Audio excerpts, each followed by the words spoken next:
लेकिन इस वक्त की सबसे बड़ी खबर यह है कि ममता बनर्जी की टीएमसी के बाद महाराष्ट्र में उद्धव ठाकरे की शिवसेना यूबीटी भी पूरी तरह बिखर सकती है। सूत्रों के हवाले से आ रही खबर के मुताबिक शिवसेना यूबीटी के 9 में से 6 लोकसभा सांसद पार्टी से अलग होकर या एक नया गुट बना सकते हैं और इनमें 2 सांसद दिल्ली पहुंच भी चुके हैं, जबकि 4 सांसद आज रात को दिल्ली पहुंचने वाले हैं। अंदर खाने खबर यह है कि ये सभी 6 सांसद खुद को शिवसेना यूबीटी से अलग करके एक नया गुट बनाएंगे। आपने देखा होगा इससे पहले टीएमसी भी, क्योंकि टीएमसी के भी अगर 20 सांसद निकले, अपना नया गुट उन्होंने अलग बनाया, उसके बाद वो एनसीपीआई के में जुड़ गए हैं और वो कह रहे हैं कि हम एनडीए के साथ हो जाएंगे। तो देखिए, ये 6 सांसद, ये उद्धव ठाकरे की पार्टी की हम बात कर रहे हैं। उसके बाद इस गुट का विलय उप मुख्यमंत्री एकनाथ शिंदे की शिवसेना में कर देंगे। ये वही शिवसेना है जिस पर पहले उद्धव ठाकरे का दावा होता था और जिसकी स्थापना उनके पिता बाला साहब ठाकरे ने की थी।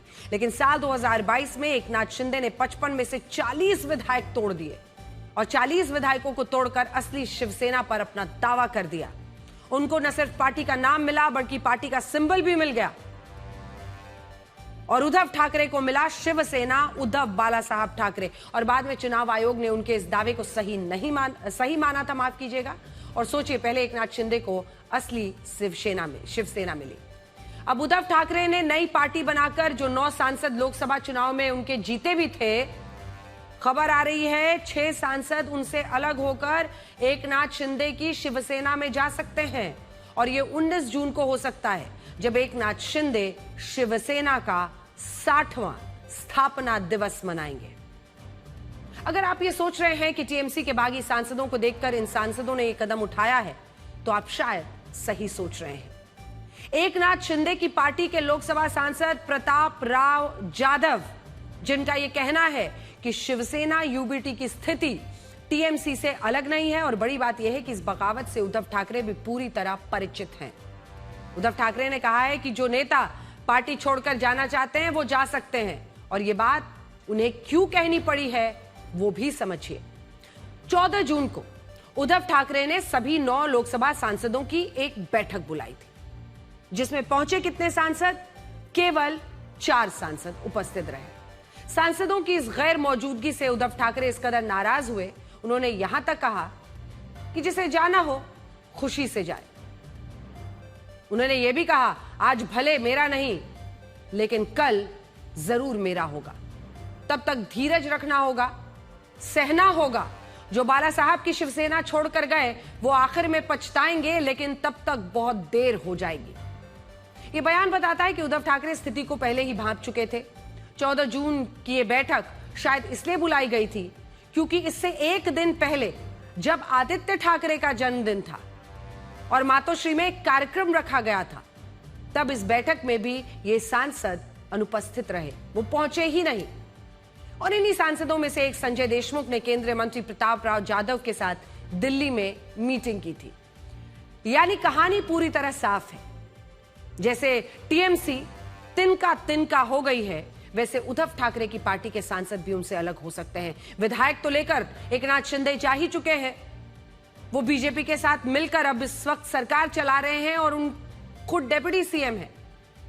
लेकिन सांसदों का भी निकल जाना उद्धव ठाकरे के लिए सबसे बड़ा झटका होगा, और अगर ऐसा हो जाता है तो इससे एकनाथ शिंदे की शिवसेना के कुल सांसदों की संख्या 7 से 13 हो जाएगी। सोचिए, लोकसभा चुनाव में उद्धव ठाकरे की पार्टी ने अच्छी परफॉर्मेंस दी थी, उनके 9 सांसद आए थे, लेकिन अब उनमें से अगर 6 टूट जाते हैं तो एनडीए का कुनबा बड़ा हो जाएगा।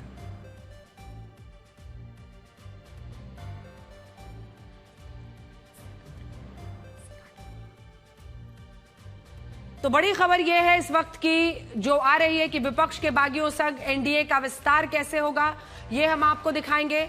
और उससे भी बड़ी बात यह है कि उद्धव ठाकरे के लिए यह कितना बड़ा झटका होगा। एक झटका उन्होंने उस वक्त सहन किया जब आपने देखा होगा उनके विधायक चले गए, एकनाथ शिंदे एनडीए में मिल गए और उन्होंने अपनी सरकार बना ली पार्टी के साथ, वो मुख्यमंत्री उस वक्त बना दिए गए थे। और अब वो वक्त आ गया है जब एकनाथ शिंदे के साथ उनके सांसद भी जा सकते हैं। लेकिन हम आपको इस स्क्रीन पर इस वक्त कैसे बढ़ रहा है एनडीए का कुनबा ये दिखाना चाहते हैं, क्योंकि जब आप इन नंबर्स को देखेंगे तो आपको समझ में आएगा कि इस वक्त क्या हो रहा है। ये जो लोकसभा सांसद इस वक्त हैं एनडीए के, वो इतने हैं 293, ठीक है। अब 293 सांसद हैं, लेकिन अगर 20, धीरे धीरे हम आपको बताते हैं कि कितना हो रहा है। अगर टीएमसी के बागी सांसद 7 आ गए तो ये नंबर कितना है 20 का, तो ये 20 मिल जाएंगे, ठीक है। अब इसके बाद अगर शिवसेना यूबीटी के संभावित बागी 7 आ गए तो और ये 6 मिल जाएंगे, तो हो गए 26। 2/3 बहुमत से कम सीटें जो होती हैं वो है 41। इसको आप बाद में रखिएगा। ये जो पूरा मामला है ना, ये कुल सांसद की जो संख्या यहां पर 293 है वो पहुंच के हो जाएगी 319। 313 20 के साथ, टीएमसी वालों के साथ, और 6 उसमें और जोड़ दीजिए तो ये मामला हो जाता है 293 से सीधा, जैसे कि आप देख रहे हैं 319। तो ये कुल मिलाकर दिखाता है कि ये जो नंबर है ये इस वक्त बहुत मजबूत एनडीए को बना देता है। ऐसा नहीं है कि इस वक्त सरकार में कोई स्थिति ऐसी है जिसमें कोई झटका लगने वाला है, लेकिन ये अपने आप में एक बहुत बड़ा, जिसको आप कह सकते हैं कि ये एक पावर और स्ट्रेंथ को जरूर दिखाएगा, क्योंकि ये बड़ी चीज है। अब जल्दी से आपको अगला नंबर दिखा देते हैं, क्योंकि जब आप ये देख रहे हैं तो एनडीए का कुनबा कैसे मजबूत हो रहा है हमने आपको दिखा दिया है। टीएमसी और फिर लगे हाथ 6 शिवसेना के भी, अगर वो जुड़ते हैं तो। अभी कंफर्मेशन होना बाकी है, लेकिन खबर सूत्रों से जो आ रही है उसी के हिसाब से हम आपको बता रहे हैं अभी क्या है स्थिति। तो वर्तमान जो लोकसभा है उसमें 540 है, 3 रिक्त स्थान है, इसलिए हमने वो आपके लिए अलग कर दिया है। वैसे 543 है। 2/3 बहुमत के लिए, 2/3 मेजॉरिटी के लिए कितना नंबर चाहिए? 360, ये वाला नंबर चाहिए। अभी एनडीए के कुनबे में कितना है? 293, जो मौजूदा स्थिति है। टीएमसी भी शामिल नहीं कर रहे हम, ये शिवसेना वाला तो अभी खैर आगे की कौड़ी है, उसके लिए भी इंतजार करना होगा। तो 293 में जब आप जोड़ेंगे तो 20, तब वो आगे बढ़ता है नंबर। हम वो भी नहीं जोड़ रहे अभी। अभी क्या है मौजूदा स्थिति जो है एनडीए की, वो 293 है। इंडिया गठबंधन की कितनी है? 209 है। अब डीएमके और आप अलग हो गए हैं, क्योंकि इंडिया गठबंधन में आपने देखा इस बार जो बैठक दिल्ली में हुई उसमें ना आम आदमी पार्टी से कोई आया और ना ही डीएमके से आया, तो उनके जो 38 हैं उनको आप अलग कर दीजिए ऐसे, तो 209 इनके पास जुटता है। तो अभी स्थिति ये है, लेकिन यही स्थिति बदल जाएगी और ये जो 293 है यहां से इसमें 26 आप जोड़ देंगे तो कुल मिलाकर ये 319 का नंबर हो जाएगा, 319 का नंबर हो जाएगा। तो एनडीए का कुनबा इसके साथ काफी मजबूत होता हुआ दिख रहा है। तो ये है पूरी कहानी, और इसी कहानी के हिसाब से फिलहाल ऐसा लग रहा है कि एनडीए का कुनबा बढ़ सकता है। और वहीं दूसरी तरफ बड़ा चैलेंज और मुश्किल वक्त है ये उद्धव ठाकरे के लिए। पहले विधायकों से हाथ धोया और अब ऐसा लगता है कि शायद सांसद भी ऐसा ही कुछ कर बैठे। खैर, आगे बढ़ते हैं, आपको अपनी अगली खबर बताते हैं। इस वक्त पूरी दुनिया की नजर फ्रांस के एवियन शहर पर है, जहां G7 का वार्षिक शिखर सम्मेलन हो रहा है। ये फ्रांस का वही शहर है जो दुनिया में अपने premium mineral water brand avian के लिए जाना जाता है। हमारे देश में जो आर्थिक रूप से संपन्न अमीर परिवार हैं, उन्होंने देखा होगा, एवियन के बारे में जरूर जानते होंगे। आज इस शहर की चर्चा इसके पानी के कारण नहीं हो रही है। आज इसकी चर्चा इसलिए हो रही है क्योंकि ये शहर अगले कुछ घंटे ऐतिहासिक घटनाओं का साक्षी बनने वाला है।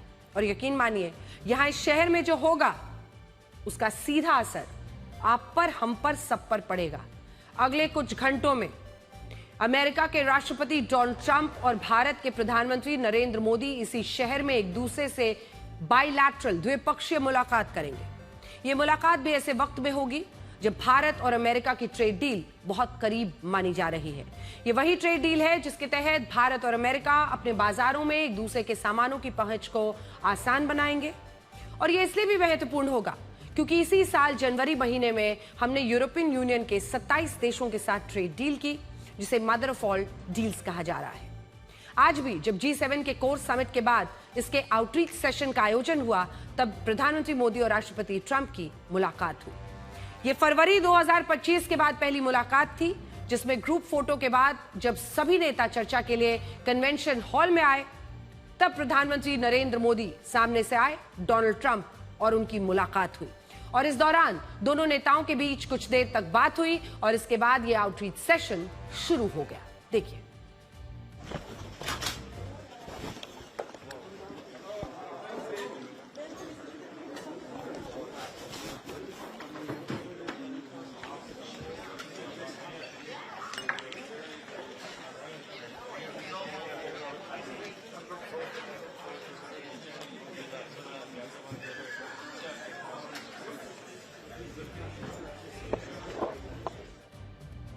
G7 का मतलब है ग्रुप 7, यानी उन 7 देशों का समूह जो इस संगठन में एक दूसरे के सहयोग का वादा करते हैं। इनमें अमेरिका है, कनाडा है, ब्रिटेन है, फ्रांस है, इटली है, जर्मनी है और जापान भी इसमें शामिल है। और यहां इस बात को याद रखिएगा कि भारत G7 का स्थायी सदस्य नहीं है। हमें हर साल गेस्ट के तौर पर, अतिथि के देश के तौर पर इसमें बुलाया जाता है, लेकिन अभी हम G7 का हिस्सा नहीं बने हैं, जबकि ये बात बार बार उठती है कि भारत को अब इसका हिस्सा होना ही चाहिए, क्योंकि अब उसे समझिए। अक्टूबर 1973 में रमजान के महीने के दौरान इजराइल और अरब देशों के बीच एक युद्ध लड़ा गया था, जिसे रमजान युद्ध भी कहते हैं। इस युद्ध में अमेरिका और ज्यादातर पश्चिमी देशों ने इजराइल का समर्थन किया था और इससे नाराज होकर मिडिल ईस्ट के देशों ने अमेरिका, पश्चिमी देशों को कच्चे तेल की सप्लाई बंद कर दी थी। यह उस वक्त का सबसे बड़ा ऑयल क्राइसिस था, जिसने दुनिया की सबसे बड़ी अर्थव्यवस्था वाले देशों को आर्थिक संकट में डाल दिया था और बाद में इन्हीं देशों को पहले G6 कहा गया और फिर G7 कहा गया। बड़ी बात यह है कि जब यह संगठन स्थापित हुआ तब इसमें शामिल ये 7 देश दुनिया की सबसे बड़ी आर्थिक महाशक्ति हुआ करते थे। तो 7 सबसे बड़ी आर्थिक महाशक्तियां। साल 1970 में पूरी दुनिया की जीडीपी में इन 7 देशों की हिस्सेदारी जानते हैं कितनी थी? 63%। 1985 में 65% और साल 1995 में पूरी दुनिया की 66% जो अर्थव्यवस्था है सिर्फ इन 7 देशों के पास थी। और उस वक्त जमाने में G7 वाकई में पूरी दुनिया का सबसे ताकतवर, सबसे मजबूत संगठन था। लेकिन मौजूदा वक्त में यह कहानी बदल चुकी है और अब इन देशों की वैश्विक अर्थव्यवस्था में हिस्सेदारी सिर्फ 44% है, जैसा कि आप स्क्रीन पर देख रहे हैं। G7 के 2 देश दुनिया की 7 बड़ी अर्थव्यवस्था में भी नहीं आते। कनाडा 11वें स्थान पर है, इटली 8वें स्थान पर है, जबकि भारत 6ठे स्थान पर है। लेकिन हम अभी G7 के स्थायी सदस्य नहीं हैं। जबकि प्रधानमंत्री मोदी लगातार 2019 से G7 के शिखर सम्मेलन में शामिल हो रहे हैं। देखिए।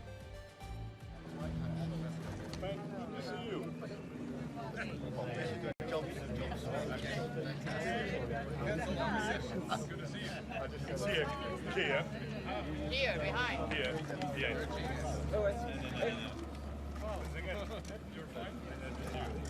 You enjoy Italy? You like it? You enjoy Italy? Merci, Monsieur le Président.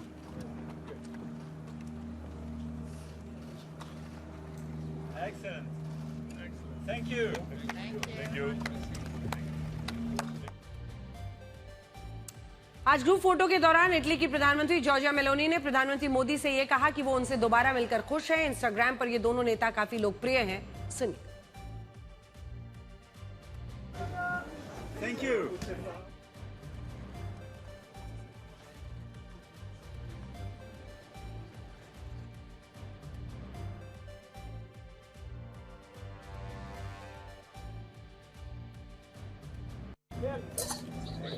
Happy to see you again. Ja, where the famous couple. Smile. Happy to see you again. Ja, where the famous couple. Smile. पिछले महीने जब प्रधानमंत्री Modi Italy के दौरे पर गए थे, उन्होंने प्रधानमंत्री नरेंद्र मोदी और जॉर्जिया मेलोनी की वो चॉकलेट मोमेंट काफी मशहूर हुआ था, इंस्टा पर काफी वायरल हुआ था। उसके बाद की ये मुलाकात है। फ्रांस के जिस एवियन शहर में राष्ट्रपति ट्रंप और प्रधानमंत्री मोदी की मुलाकात हुई है, दूसरी तरफ राष्ट्रपति ट्रंप इसी शहर में यूरोप के उन नेताओं से मिल रहे हैं जिन्होंने उन्हें ईरान युद्ध के दौरान एक नहीं बल्कि कई बार ना कहा। इनमें ब्रिटेन के प्रधानमंत्री कीर स्टारमर हैं, कनाडा के प्रधानमंत्री मार्क कार्नी हैं, जर्मनी के चांसलर फ्रेडरिक मर्ज हैं, इटली की प्रधानमंत्री जॉर्जिया मेलोनी हैं, जापान की प्रधानमंत्री सनाए टाकाइची हैं और इस शिखर सम्मेलन की मेजबानी कर रहे फ्रांस के राष्ट्रपति इमैनुअल मैक्रों भी शामिल हैं। इन सब ने इस युद्ध में बहुत बड़ा नो कह दिया डोनाल्ड ट्रंप को।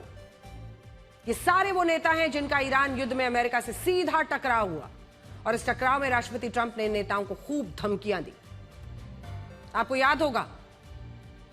लेकिन इस तमाम रिजेक्शन और नो सुनने के बाद डोनाल्ड ट्रंप G7 समिट के जरिए खुद को यस बॉस की भूमिका में लाना चाहते हैं। देखिए। Thank you.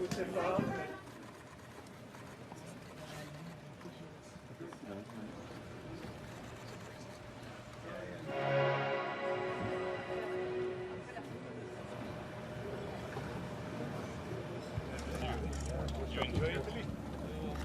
You like You it? enjoy Italy?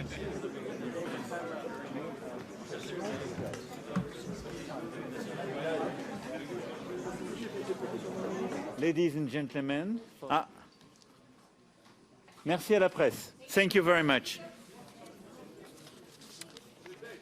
Merci. यहां ये घटनाएं खत्म नहीं होती। फ्रांस के इसी एवियन शहर से राष्ट्रपति ट्रंप इजराइल पर खूब भड़ास भी निकाल रहे हैं। कल तक राष्ट्रपति ट्रंप कहते थे आई लव इजराइल और इजराइल के प्रधानमंत्री बेंजामिन नेतन्याहू महान थे उनकी नजर में। लेकिन आज इसी इजराइल को नीचा दिखाने के लिए राष्ट्रपति ट्रंप G7 के मंच का इस्तेमाल कर रहे हैं। इन तमाम देशों ने उन पर बार बार उंगली उठाई कि ये युद्ध की जरूरत नहीं है। इजराइल जिस तरह से इस युद्ध को आगे बढ़ा रहा था, इसकी वजह से इन देशों की नाराजगी भी उनको झेलनी पड़ी। वहां पहुंचे तो उनके हिसाब से बोली बोलने लगे डोनाल्ड ट्रंप। आज उन्होंने कहा कि अगर अमेरिका है तो इजराइल है, अमेरिका नहीं होता तो इजराइल कब का खत्म हो जाता। और यही नहीं, उन्होंने इजराइल की सेना का मजाक उड़ा दिया। ये कहा कि इजराइल से बेहतर तो सीरिया हिजबुल्लाह से लड़ सकता है। यानी जो राष्ट्रपति ट्रंप कल तक इजराइल के साथ दोस्ती की कस्में खाया करते थे, वही आज कह रहे हैं कि इजराइल की उनके सामने हैसियत क्या है। दरअसल यहां की ऑडियंस को, G7 की ऑडियंस को खुश करने के लिए डोनाल्ड ट्रंप ने क्या क्या कह दिया, सुनिए। A very effective relationship. Without us, without the United States, there would be no Israel. Without me, there would be no Israel, because no other president was willing to do what I did. I've had a great relationship with Bibi, but now Bibi has to be more responsible with respect to Lebanon. So when you ask me about Bibi, an unbelievable relationship. But Israel would have been blown up a long time ago had I not gotten involved. राष्ट्रपति Trump के इन बयानों के बाद बड़ा सवाल यह है कि क्या इतिहास एक बार फिर से खुद को दोहरा रहा है। फ्रांस के जिस एवियन शहर में राष्ट्रपति ट्रंप ने इजराइल पर अपनी भड़ास निकाली, उसी एवियन शहर में साल 1938 में एक बहुत बड़ी कॉन्फ्रेंस हुई थी, जिसे अमेरिका के उस समय के राष्ट्रपति फ्रैंकलिन डी रूजवेल्ट ने बुलाया था। इस कॉन्फ्रेंस का मकसद था यूरोप में रह रहे यहूदियों को हिटलर के जुल्मों से बचाना, उन्हें अपने देशों में शरण देना। उस वक्त इस बैठक में शामिल हुए लगभग सभी देशों ने यहूदियों के प्रति सहानुभूति जताई, सिंपैथी। लेकिन ज्यादातर देशों ने यहूदी शरणार्थियों को स्वीकार करने से इनकार कर दिया था।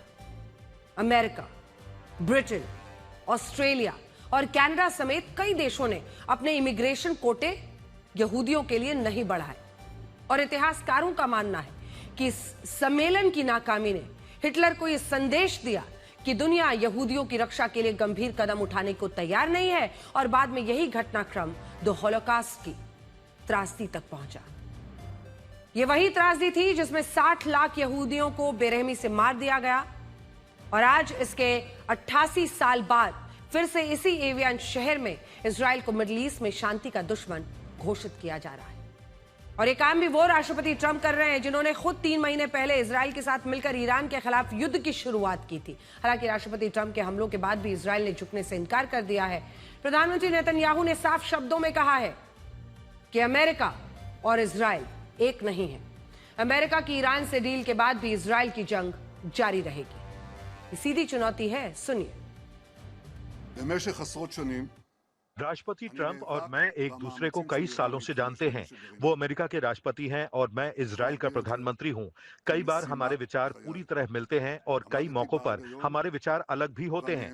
मैं इजराइल की सुरक्षा और राष्ट्रीय हितों की सुरक्षा के लिए जिम्मेदार हूं और उसको पूरा करने के लिए अडिग हूं। लेकिन मैं इजराइल के लोगों से कहना चाहता हूं कि ये संघर्ष अभी खत्म नहीं हुआ है। हमें आगे भी सतर्क रहना होगा, मजबूत बने रहना होगा और जरूरत पड़ने पर अपनी रक्षा के लिए पूरी दृढ़ता से खड़ा होना होगा। यहां बहुत सारे लोग ये कह रहे हैं कि अमेरिका और ईरान की डील इजराइल के लिए बुरा सपना बन रही है।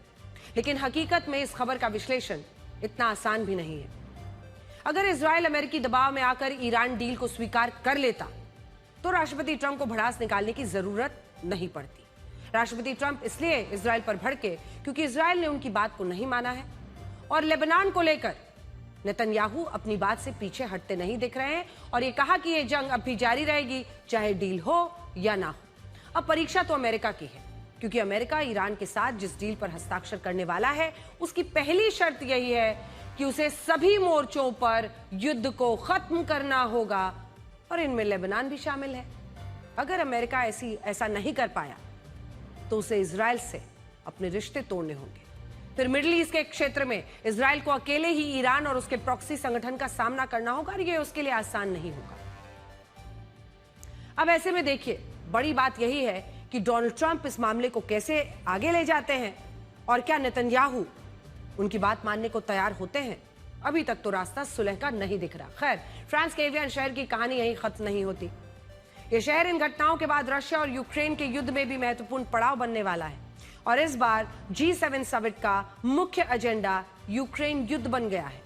यूरोप के नेताओं का मानना है कि अब तक राष्ट्रपति ट्रंप ने रशिया को लेकर अपना रुख नरम रखा है, लेकिन अब वो चाहते हैं कि राष्ट्रपति ट्रंप रशिया पर ज्यादा दबाव बनाए और इस युद्ध को खत्म करने की कोशिश हो। इनमें भी यूरोपियन यूनियन की अध्यक्ष उर्सुला वॉन डर लेयन ने कहा है कि रशिया कमजोर हो रहा है जबकि यूक्रेन अभी भी मोर्चे पर डटा हुआ है। आज यूक्रेन युद्ध को जो तस्वीरें आई हैं वो एक अलग ही कहानी बयां कर रही हैं। मैं आपको यूक्रेन की पहले 2 तस्वीरें दिखाना चाहती हूं क्योंकि इन तस्वीरों को जब आप देखेंगे तो आपको समझ में आएगा। कल रशिया ने यूक्रेन की राजधानी कीव और खार्किव जैसे शहरों पर 611 आत्मघाती ड्रोन और 70 क्रूज मिसाइल्स दागी। तो आइए आपको पीछे लिए चलते हैं और बड़ी स्क्रीन पर ये तस्वीरें दिखाते हैं। हम बात 70 क्रूज मिसाइल्स की कर रहे हैं। 70 क्रूज मिसाइल्स दागी और रशिया के इन हमलों में कीव का देखिए क्या हाल हुआ है मोनास्ट्री का। ये उस मोनास्ट्री की पहले की तस्वीर है। जरा सा और जूम इन कर लीजिए। आप पहले की तस्वीर को देखिए कैसे यूक्रेन का एंटी डिफेंस सिस्टम रशिया के हवाई हमलों को रोक नहीं पाया और ये हालत हो गई है। जो मोनास्ट्री यूरोप में रूढ़िवादी ईसाई धर्म का केंद्र रही है और जहां यूक्रेन के पहले इतिहासकार नेस्टर द क्रॉनिकलर ने रहकर काम किया था, उसे रशिया के हमले में भारी नुकसान पहुंचा है। ये तस्वीरें देखकर नेपाल के उस बिल्डिंग की याद आ गई जो धू कर बस जलती रही। ठीक उसी अंदाज में देखिए ये हमला हुआ कीव का मोनास्ट्री पहले हमले के और उसके बाद ये हमला जिसमें वो पूरा मोनास्ट्री में सिर्फ आग की लपटें दिखाई दे रही थी। अब देखिए सिर्फ कल के हमलों में यूक्रेन के 11 लोग मारे गए हैं, 53 लोग घायल हुए हैं, लेकिन G7 में बैठे नेता कह रहे हैं कि यूक्रेन ये युद्ध जीत रहा है। देखिए ये हमले तब हुए हैं जब रविवार को राष्ट्रपति ट्रंप ने यूक्रेन के राष्ट्रपति जेलेंस्की और रशिया के राष्ट्रपति व्लादिमीर पुतिन से फोन पर बात की थी और अब फ्रांस में राष्ट्रपति ट्रंप यूक्रेन के राष्ट्रपति जेलेंस्की से भी द्विपक्षीय मुलाकात कर सकते हैं। यानी यह समिट यूक्रेन युद्ध के लिहाज से बड़ा होने वाला है। आगे बढ़ते हैं और आपको उस कथित चोरी के बारे में बताते हैं जिसका सच पूरा देश जानना चाहता है। आरोप है कि अयोध्या के प्रभु श्री राम मंदिर में जो चंदा श्रद्धालुओं द्वारा चढ़ाया गया, उस चढ़ावे के पैसों में से लगभग 200 करोड़ रुपए चोरी हो गए। ये आरोप है। ये दावा है कि जिन लोगों ने ये चोरी की उन्होंने कई प्लॉट खरीद लिए हैं, अलग अलग जगहों पर जमीन खरीदी है, दुकानें खरीद ली हैं, नई नई जमीनें वो खरीद रहे हैं और इन लोगों के खिलाफ कभी कोई कार्रवाई हुई ही नहीं। इस देश की ना जाने कितनी पीढ़ियां हैं जिन्होंने अयोध्या की राम जन्मभूमि पर राम मंदिर बनने का सपना देखा, इसके लिए संघर्ष किया, गोलियां तक खाई। तब जाकर लगभग 500 सालों के बाद भगवान श्री राम की प्रतिमा उनकी इस जन्मभूमि पर स्थापित हुई। ये तस्वीरें आज भी आप लोग भूले नहीं होंगे। 22 जनवरी 2024 को जब भगवान रामलला की प्राण प्रतिष्ठा का अवसर आया तब पूरे देश में दिवाली जैसा उत्सव मना। हर घर में दिए जले। भगवान श्री राम का उनकी जन्मभूमि पर लौटने का अद्भुत अकल्पनीय दृश्य भी इस देश में देखा गया। लेकिन आज इसी देश के लोगों को यह सुनना पड़ रहा है कि अयोध्या में राम मंदिर के दान पात्रों से 200 करोड़ रुपए का चंदा चोरी हो गया, जिसकी जांच के लिए उत्तर प्रदेश की सरकार ने 3 सदस्यों की एक एसआईटी भी बना दी है। तो हमने सोचा कि आज इसके लिए, चूंकि अब तो एसआईटी की टीम भी बन गई है जांच करने के लिए, तो सवाल यह है कि जो तथ्य अभी तक जानकारी में है वो हम आपके सामने उसी तरीके से रखें ताकि आप भी समझ जाएं कि आखिर पूरी खबर है क्या। क्योंकि कई लोग ऐसे अवसर का इस्तेमाल करके अफवाह भी फैलाते हैं, लेकिन सबसे बड़ा सच यह है कि जांच की जरूरत सामने आई, एसआईटी की टीम गठित की गई है। आज भी इस एसआईटी ने लगातार दूसरे दिन अपनी जांच को जारी रखा और अब इस मामले को लेकर ऐसी बातें सामने आ रही हैं जो बहुत सीरियस हैं, काफी संगीन है। ये पूरा मामला पहली बार 7 जून को तब उठा जब समाजवादी पार्टी की सरकार में मंत्री रहे पवन पांडे ने यह आरोप लगाया कि राम मंदिर की दान पेटियों से कम 5 करोड़ रुपए का चंदा चोरी हुआ है। अब इसके बाद अखिलेश यादव ने इस मुद्दे को उठाया। उत्तर प्रदेश के कुछ अखबारों में लिखा गया कि वो चंदा चुराया गया है, उसका सीसीटीवी फुटेज भी उपलब्ध हो सकता है। हालांकि ये सीसीटीवी फुटेज आज तक किसी ने देखा नहीं और इन आरोपों को श्री राम जन्मभूमि तीर्थ क्षेत्र ट्रस्ट भी लगातार खारिज कर रहा है। लेकिन इसके बावजूद उत्तर प्रदेश की सरकार इस मामले की जांच करा रही है और जब सरकार द्वारा किसी मामले की जांच कराई जाती है तो इसका मतलब यह होता है कि इस मामले में जरूर कुछ संदिग्ध है और वो संदिग्ध क्या है उसे ही आज हम आपको समझाना चाहते हैं कि भाई ऐसी क्या बातें हैं जो शक पैदा कर रही है। असल में भगवान राम के मंदिर और उनके पूरे परिसर में कुल 40 दान पेटियां लगाई गई हैं, ये जो आप इस वक्त स्क्रीन पर देख रहे हैं। मंदिर आने वाले लोग अपनी श्रद्धा से दान देते हैं। अब आरोप यह है कि दान पेटियों में हर रोज जो पैसा आता है उसमें से कुछ चंदे को गिनती से पहले या गिनती के दौरान चुरा लिया जाता है। यह भी तब होता था जब चंदे की गिनती के लिए एक व्यवस्था यहां पर बनाई गई थी। ये एआई वीडियो है जिससे हम आपको ये दिखा रहे हैं कि किस तरह से ऐसे दान पत्र हैं, 40 दान पत्र, और फिर कैसी व्यवस्था की गई है वहां पर काउंटिंग के लिए। आरोप है कि काउंटिंग से पहले या काउंटिंग के दौरान निकाल लिया जाता है पैसा। अब ये पूरा जो काउंटिंग का काम है ये सीसीटीवी कैमरों की निगरानी में होता था।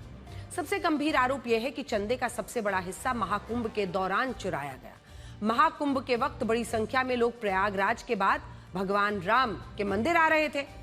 भाई प्रयागराज तक तो जो पहुंचे कुंभ के लिए तो वहां से इतना करीब, वहां तक आने के बाद भगवान राम के मंदिर में जरूर जाएं, जिससे मंदिर प्रशासन को काफी दान मिला। और आरोप है कि उन्हीं दिनों में महाकुंभ के दौरान हर दिन दान पेटियों से 10 लाख, 15 लाख ऐसे चोरी हुई। जिन लोगों द्वारा ये चोरी की गई उनके नाम अभी सामने नहीं आए। शक के आधार पर कुछ लोगों को हिरासत में लिया गया है, लेकिन इन लोगों ने ही चोरी की है इसके अभी प्रमाण नहीं आए हैं, लेकिन इन पर आरोप है। हमारे पास जो जानकारी आई है उसमें मुख्य रूप से अभी 6 लोगों के नाम सामने आ रहे हैं। इनमें अनुकल्प मिश्रा, लवकुश मिश्रा, राजेश पाठक, रामशंकर उर्फ टिन्नू यादव, केडी तिवारी और मनीष यादव शामिल हैं। ये सारे वो लोग हैं जो चंदे की गिनती या मंदिर प्रशासन के कामकाज से जुड़े हुए हैं।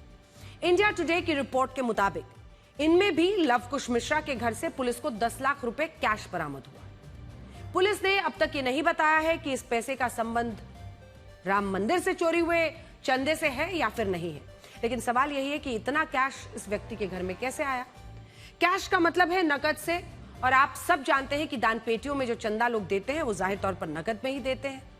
दूसरे मुख्य आरोपी का नाम है रामशंकर उर्फ टिन्नू यादव। उन्हें ट्रस्ट के महासचिव चंपत राय का सबसे करीबी माना जाता है।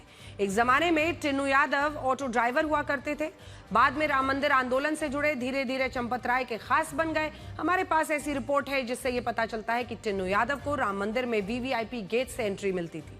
मंदिर में चंदे की गिनती का जो काम होता था उसमें भी इस व्यक्ति की भूमिका थी।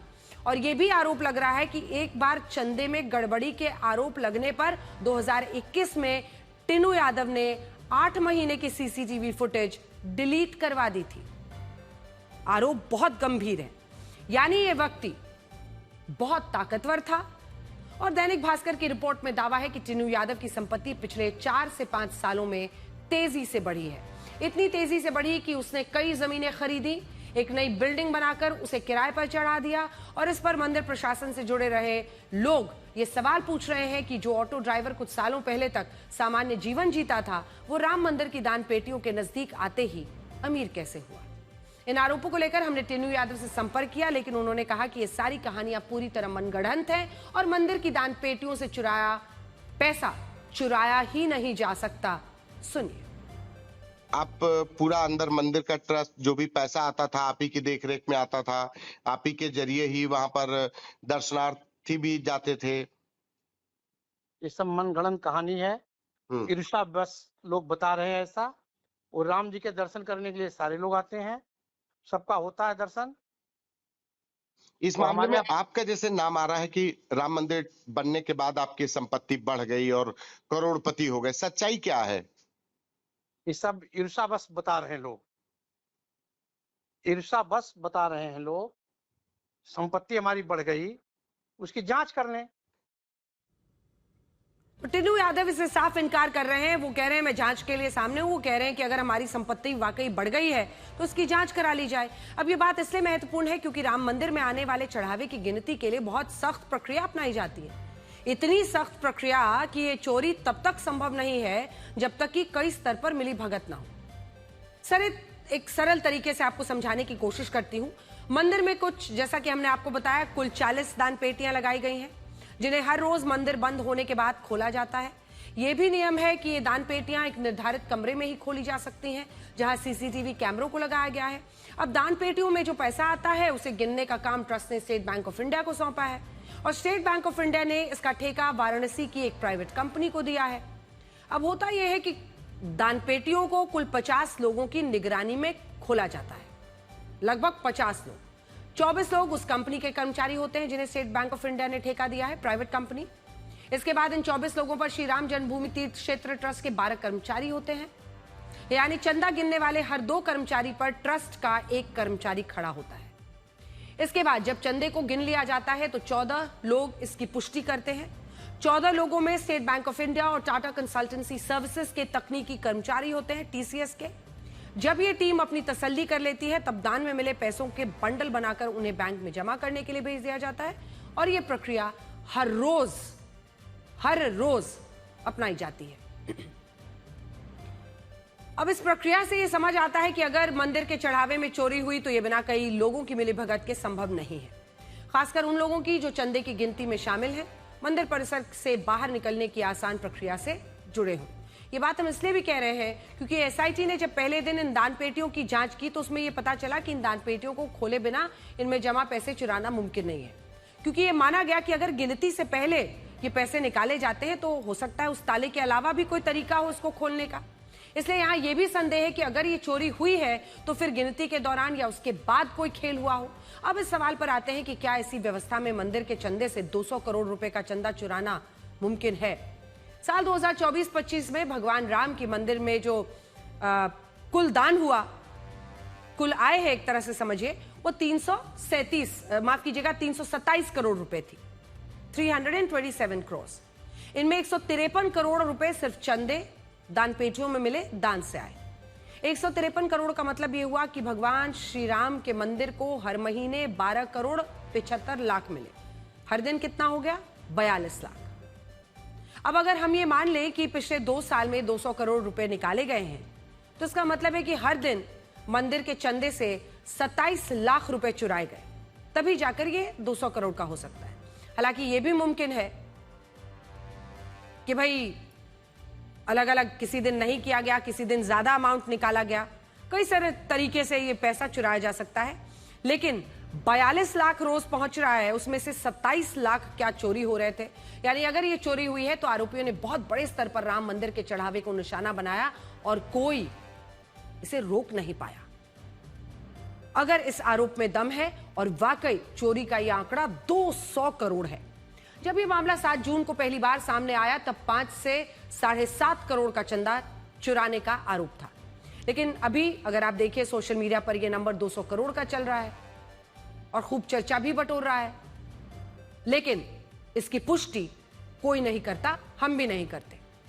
हम आपको इतना बता सकते हैं कि मंदिर के चढ़ावे में चोरी का आरोप लगा है, सरकार इसकी जांच करा रही है और कुछ लोग इसमें संदिग्ध माने जा रहे हैं, लेकिन बाकी दावे अभी बिना पुष्टि के चलाए जा रहे हैं। यह भी दावा है कि सोना, चांदी, हीरे, माणिक्य, जो मणि है अष्टधातु की, जो 1250 शिलाएं अयोध्या लाई गई थी, वो अब गायब हो चुकी है। तो ये दावा राम मंदिर से जुड़े रहे धर्म सेना के संस्थापक संतोष दुबे ने लगाया है, लेकिन वो ये भी कहते हैं कि ये शिलाएं साल 2000 में ही गायब हो गई थी। हालांकि मंदिर ट्रस्ट इन आरोपों को सही नहीं मानता। सुनिए।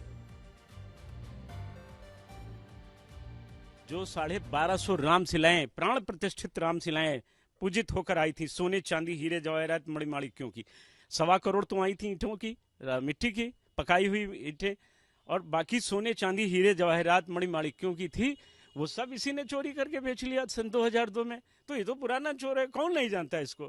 श्री राम जन्मभूमि तीर्थ क्षेत्र अपने भिन्न भिन्न कार्यों का ऑडिट समय समय पर करता रहता है।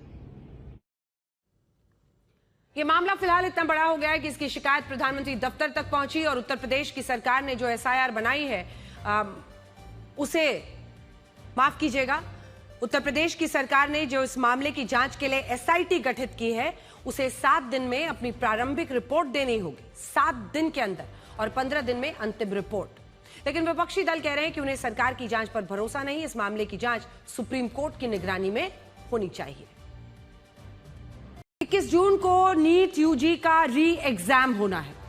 पेपर लीक का सारा जो किस्सा है आपने सुना ही है कि किस तरह की परिस्थिति है। अब पेपर लीक कांड के बाद इस परीक्षा को लीक प्रूफ बनाने के लिए पूरा सिस्टम लगा है।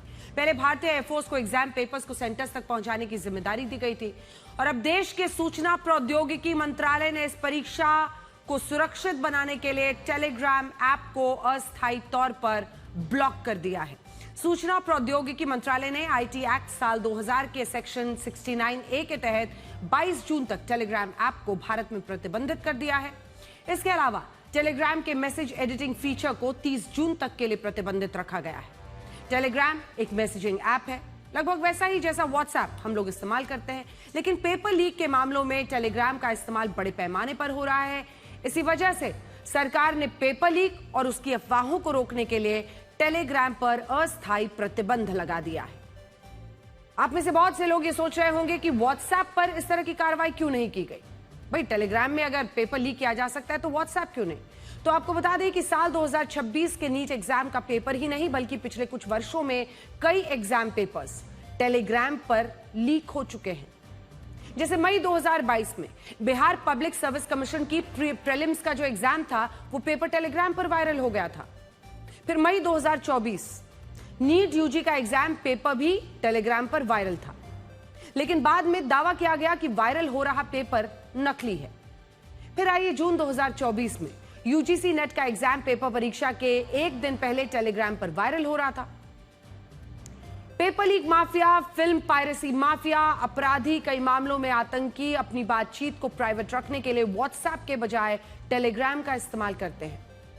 इसकी वजह यह है कि टेलीग्राम ऐप व्हाट्सएप के मुकाबले ज्यादा सुरक्षित है, जिसमें उन्हें पकड़ना लगभग नामुमकिन है, मुश्किल है। WhatsApp phone number based messaging app है, यानी इसको चलाने के लिए मोबाइल फोन नंबर रजिस्टर करना होगा और एक व्हाट्सएप अकाउंट एक बार में एक ही मोबाइल फोन पर चलता है। इससे यूजर्स का पता चल जाता है। अब टेलीग्राम में ऐसा नहीं है, इसमें फर्जी नाम हो, वर्चुअल नंबर्स हो, उनसे भी अकाउंट बनाए जा सकते हैं, यानी एक रजिस्टर्ड मोबाइल नंबर नहीं, और एक ही अकाउंट को एक साथ कई मोबाइल फोन पर चलाया जा सकता है। इसी वजह से पुलिस के लिए अपराधियों की पहचान करना, उन्हें डिजिटली ट्रैक करना व्हाट्सएप की तुलना में ज्यादा मुश्किल है। इसके अलावा एक व्हाट्सएप ग्रुप में 1024 मेंबर्स को जोड़ा जा सकता है, लेकिन एक टेलीग्राम ग्रुप में 2 लाख लोगों को जोड़ा जा सकता है। पेपर लीक माफिया, अन्य अपराधी इसीलिए टेलीग्राम को चुनते हैं ताकि एक बार में ही ज्यादा लोगों को संदेश पहुंचाया जा सके। ज्यादा मेंबर्स की वजह से टेलीग्राम ग्रुप में शामिल लोगों को ट्रैक करना व्हाट्सएप ग्रुप की तुलना में बहुत मुश्किल है। व्हाट्सएप पर एक मैसेज को 5 लोगों या ग्रुप में भेजा जा सकता है, लेकिन टेलीग्राम में ऐसा नहीं है। इस पर एक बार में 100 लोगों को या ग्रुप्स में मैसेज भेजा जा सकता है और टेलीग्राम में 4 GB तक की फाइल्स भेजी जा सकती है, जबकि व्हाट्सएप पर 2 GB तक की ही फाइल्स शेयर होती है।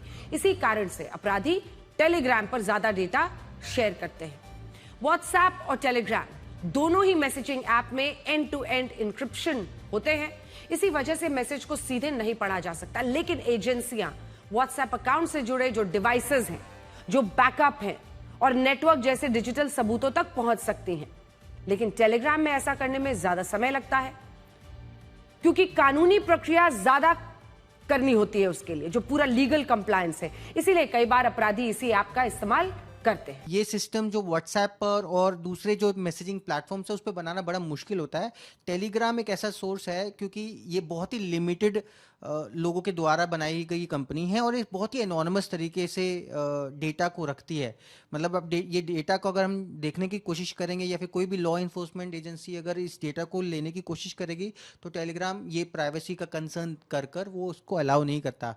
वहीं हम दूसरे प्लेटफॉर्म्स पर वो व्हाट्सएप वगैरह अलाउ कर देते हैं। ऐसा नहीं है कि अपराधियों द्वारा टेलीग्राम के इस्तेमाल की जानकारी उनके मेकर्स को नहीं है। साल 2024 में टेलीग्राम के संस्थापक और सीईओ पावेल डुरोव को फ्रांस में गिरफ्तार कर लिया गया था। फ्रांस के अधिकारियों का आरोप था कि टेलीग्राम के जरिए वहां पर कई तरह के अपराधी नेटवर्क चल रहे हैं और टेलीग्राम के अधिकारी जांच एजेंसियों का सहयोग नहीं करते हैं। हालांकि बाद में पावेल को जमानत दे दी गई थी, लेकिन इन शिकायतों के बावजूद टेलीग्राम ने गंभीर कदम नहीं उठाए। सरकारी एजेंसियां जब उनसे जानकारी मांगती हैं तो कई बार वो गोपनीयता का हवाला देकर, प्राइवेसी का हवाला देकर इनकार कर देते हैं, मना कर देते हैं। टेलीग्राम गोपनीयता और अभिव्यक्ति की स्वतंत्रता को अहमियत देता है और अपराधी इसी नीति का गलत इस्तेमाल करते हैं।